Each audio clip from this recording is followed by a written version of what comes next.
I'd like you to imagine that you live in a really repressive country. There are elections, but they're fake. The leader wins 100% of the vote each time. Security forces beat up opposition leaders with impunity, and they harass everyone else. This is a country where being in this room right now would get you on a list. Now let's say you've had enough, and so have many other people that you talk with in low whispers. Now, I'm not talking about the Hunger Games, although that would be awesome. Unfortunately, I'm talking about real-world conditions that many people face right now. So assuming you've decided to act, what would be the best way for you to challenge the system and create something new? My own answer to this question has changed over the past few years.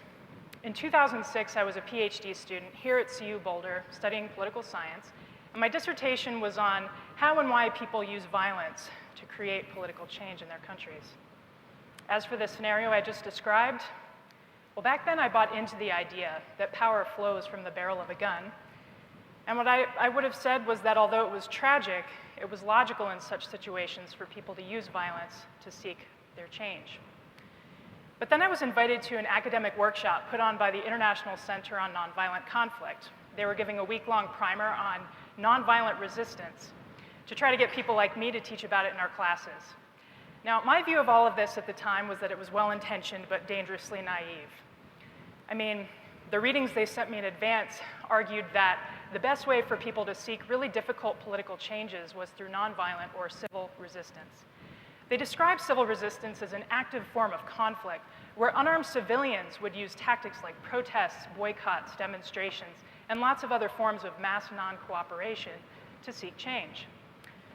They brought up cases like Serbia, where a nonviolent revolution toppled Slobodan Milosevic, the butcher of the Balkans, in October of 2000, and the Philippines, where the People Power movement ousted Ferdinand Marcos in 1986. At the workshop, I said stuff like, well, those were probably exceptions. For every successful case you guys bring up, I can think of a failed case like Tiananmen Square. I can also think of plenty of cases where violence worked pretty well, like the Russian, French, and Algerian revolutions. Maybe nonviolent resistance works if you're seeking environmental reforms, gender rights, labor rights, but it can't work generally if you're trying to overthrow a dictator or become a new country. And it definitely can't work if the authoritarian leader you're facing is not incompetent, is somebody who's really brutal and ruthless. So by the end of the week, as you can imagine, I wasn't very popular. But my soon-to-be co-author, Maria Steffen, came up to me and said something like, if you're right, why don't you prove it? Are you curious enough to study this in a serious way empirically? Now, believe it or not, nobody had really done that before systematically. And although I was still skeptical, I was curious. I figured that if they were right and I was wrong, somebody better find out. So for the next 2 years, I collected data on all major nonviolent and violent campaigns for the overthrow of a government or territorial liberation since 1900. The data cover the entire world and consist of every known case where there were at least 1,000 observed participants. This is hundreds of cases. Then I analyzed the data, and the results blew me away. From 1900 to 2006, nonviolent campaigns worldwide were twice as likely to succeed outright as violent insurgencies. And there's more. This trend has been increasing over time, so that in the last 50 years, nonviolent campaigns are becoming increasingly successful and common, whereas violent insurgencies are becoming increasingly rare and unsuccessful.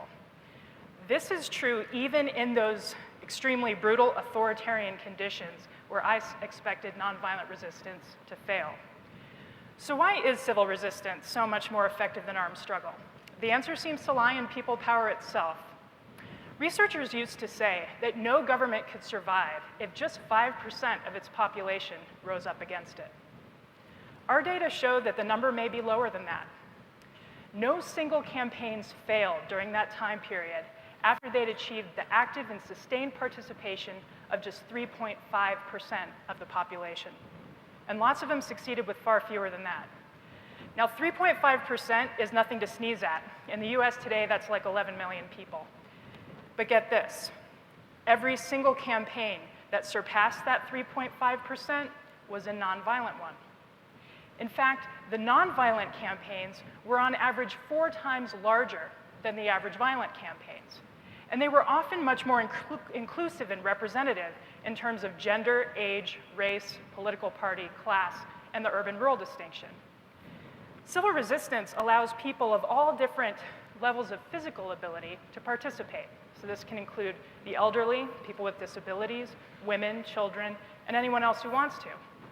If you think about it, everyone is born with a natural physical ability to resist nonviolently.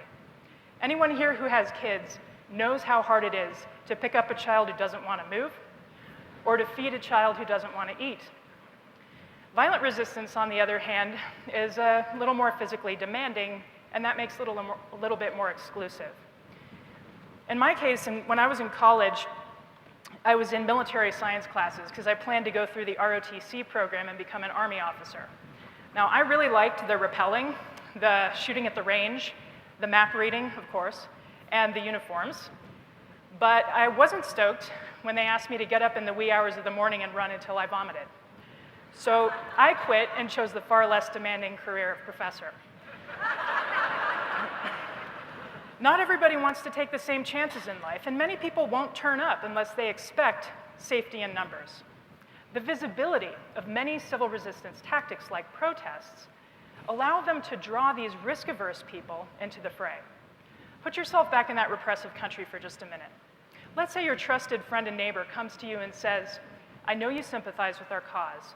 We're going to have a mass demonstration down the street tonight at 8 o'clock. I hope to see you there. Now, I don't know about you all, but I am not the person who's going to show up at 7:55 and see what's up. I'm probably going to look outside my window at 8:30 and see what's going on. If I see 6 people congregated there in the square, I'm going to sit this one out. But if I see 6,000 and more coming down the alleyway, I just might join in.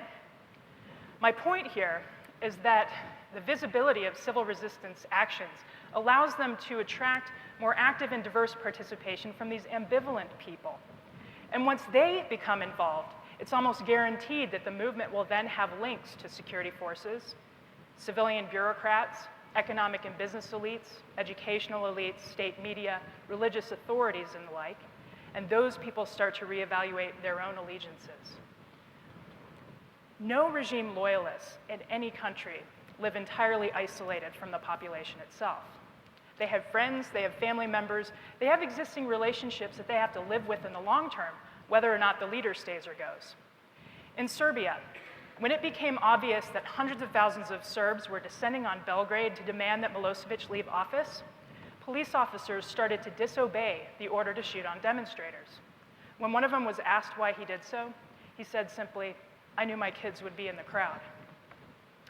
Some of you are thinking, is this person insane? I watch the news and I see protesters getting shot at all the time. And it's true. Sometimes crackdowns do happen. But even in those cases, the nonviolent campaigns were outperforming the violent ones by 2 to 1. It turns out that when security forces beat up, arrest, or even shoot unarmed activists, there is indeed safety in numbers. Large, well-coordinated campaigns can shift between tactics that are concentrated, like protests or demonstrations, to tactics of dispersion, where people stay away from places they were expected to go. They do strikes, they bang on pots and pans, they stay at home, they shut off their electricity at a coordinated time of day. These tactics are much less risky. They're very hard, or at least very costly to suppress, but the movement stays just as disruptive. What happens in these countries once the dust settles? Well, it turns out that the way you resist matters in the long run, too. Most strikingly, countries in which people wage nonviolent struggle were way more likely to emerge with democratic institutions than countries in which they wage violent struggle. And those countries with nonviolent campaigns were 15% less likely to relapse into civil war. The data are clear. When people rely on civil resistance, their size grows. And when large numbers of people remove their cooperation from an oppressive system, the odds are ever in their favor. So, I and many others like me had ignored the millions of people worldwide who were skillfully using civil resistance in favor of studying just things that blow up. I was left with a few questions about the way I used to think. Why was it so easy and comfortable for me to think that violence works? And why did I find it acceptable to assume that violence happens almost automatically because of circumstances or by necessity, that it's the only way out of some situations? In a society that celebrates battlefield heroes on national holidays, I guess it was natural to grow up believing that violence and courage are one and the same, and that true victories cannot come without bloodshed on both sides. But the evidence I've presented here today suggests that for people serious about seeking change, there are realistic alternatives. Imagine what our world would look like now if we allowed ourselves to develop some faith in them. What if our history courses emphasized the decade of mass civil disobedience that came before the Declaration of Independence, rather than the war that came after? What if our social studies textbooks emphasized Gandhi and King in the first chapter, rather than that as an afterthought? And what if every child left elementary school knowing more about the suffragist movement than they did about the Battle of Bunker Hill? What if it became common knowledge that when protest becomes too dangerous, there are many nonviolent techniques of dispersion that might keep movements safe and active? Okay, so here we are, 2013 in Boulder, Colorado. Maybe some of you are thinking, that's great that civil resistance works, and what can I do? Encourage your children to learn more about the nonviolent legacies of the past 200 years and explore the potential of people power. Tell your elected representatives to stop perpetuating the misguided view that violence pays by supporting the first groups in a civil uprising who take up arms. Although civil resistance cannot be exported or imported, it's time for our officials to embrace a different way of thinking, that in both the short and longer term, civil resistance tends to leave behind societies in which people can live more freely and more peaceably together. Now that we know what we know about the power of nonviolent conflict, I see it as our shared responsibility to spread the word so that future generations don't fall for the myth that violence is their only way out. Thank you.